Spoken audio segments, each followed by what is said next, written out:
a quiet village nestled by a river lived a 16-year-old boy named Rohan. His family wasn't wealthy. His father, a carpenter, ran a small wooden shop, earning just enough to get by. Rohan wasn't the brightest kid in his class, but he possessed a quiet, unshakable power. He never, ever gave up. His dream was simple but grand: to become a great runner and earn a spot at the prestigious district sports academy. Getting in would mean everything. He could train like a true athlete, make his father proud, and one day help that tiny wooden shop flourish into something magnificent. Every morning, long before the sun kissed the treetops, Rohan would be out by the river, his feet pounding against the earth. But there was a persistent hurdle in his path he always lost. For 2 long years, he entered every local race, and every single time, he'd finish second or third. His friends would say, "Rohan, maybe running just isn't for you. You're wasting your time." Their words stung, but he didn't listen. He just kept running, day in and day out. One particularly grim, rainy morning, disaster struck. While on his usual run, he slipped on a muddy patch of the trail and fell, hard. His clothes were caked in mud, and a sharp pain shot through his ankle. Defeated, he dragged himself under a large tree, the cold rain mixing with the hot tears streaming down his face. For the first time in a very long time, he allowed himself to cry. "Maybe they're right," he whispered to the empty air. "I've tried so hard, for so long, and I still keep losing. Maybe I'm just not good enough." Just as despair began to consume him, an old farmer, walking by with his cattle, stopped. He looked at the crying boy and asked gently, "Why are you crying, son?" Through his sobs, Rohan managed to explain, "I run every single day. I give it everything I have, but I always lose. I think I'm just wasting my time."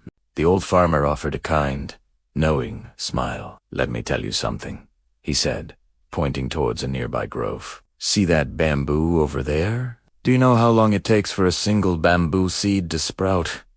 Rohan, wiping his tears, shook his head. "No, 5 years," the farmer stated calmly. "For 5 whole years.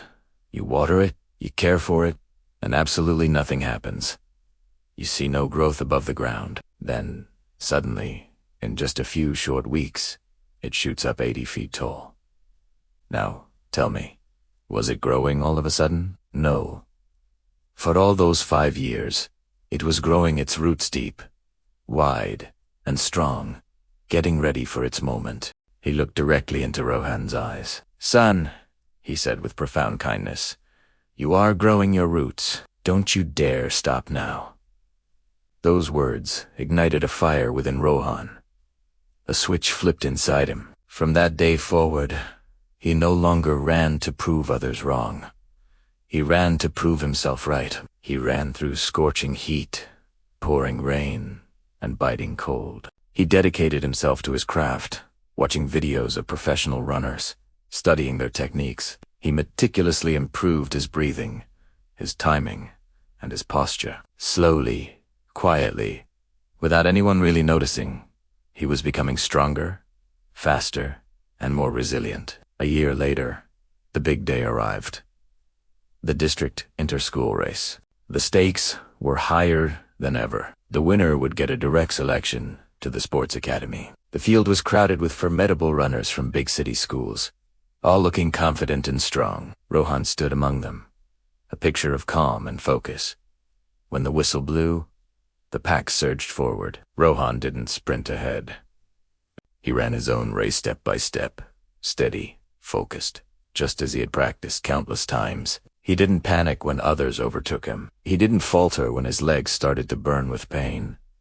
He stayed locked in his rhythm, trusting his training. Then, in the final 200 meters, something magical happened. His body, conditioned by years of relentless effort, responded. It was as if he was born for this exact moment. He began to accelerate. One by one, he started passing the other runners. With a final, explosive burst of energy, he surged ahead and crossed the finish line. First place. The crowd erupted. His friends and teachers screamed with joy. In T stands, his father stood frozen, his hands covering his mouth. tears of pure pride streaming down his face. Rohan had done it. He was selected for the district sports academy, but more importantly, on that day, he finally, truly believed in himself. Years passed. A successful and accomplished Rohan returned to his village.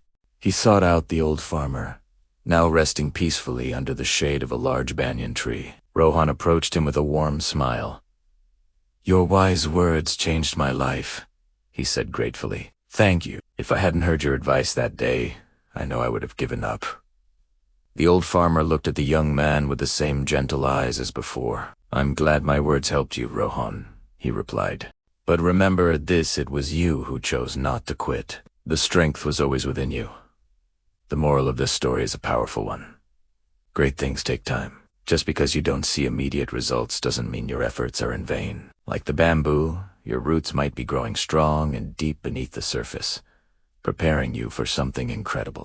In life, so many people give up right before their breakthrough, but the ones who remain patient, who stay consistent, and who keep believing in themselves, they are the ones who ultimately achieve their dreams. So, whatever your dream is, whatever you are working towards, keep going.